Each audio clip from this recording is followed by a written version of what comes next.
રસુલપુરા ગામે પરંપરાગત હોળી દહન, ગ્રામજનોમાં ઉત્સાહનો માહોલ। ખેડા જિલ્લાના ગળતેશ્વર તાલુકામાં આવેલા રસુલપુરા ગામે હોળી પર્વની પરંપરાગત રીતે ઉજવણી કરવામાં આવી હતી। ગામના ચોક ખાતે વિધિવત રીતે હોળી પ્રગટાવી ગ્રામજનોએ આસુરી શક્તિ પર દૈવી શક્તિના વિજયના પર્વની ઉજવણી કરી હતી। સાંજ પડતા જ ગામ લોકોએ હોળી સ્થળે એકત્રિત થયા હતા।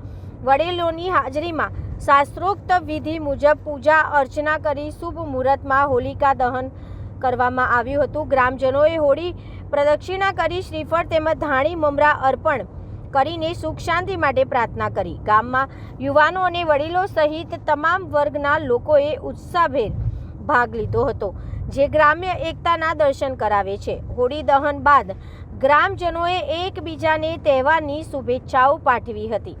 સ્થાનિકોના જણાવ્યા અનુસાર આ પરંપરા વર્ષોથી યથાવત ચાલતી આવતી અને આવનારી પેઢી સુધી જળવાઈ રહે તે માટે ગામના લોકો સંકલ્પબદ્ધ છે।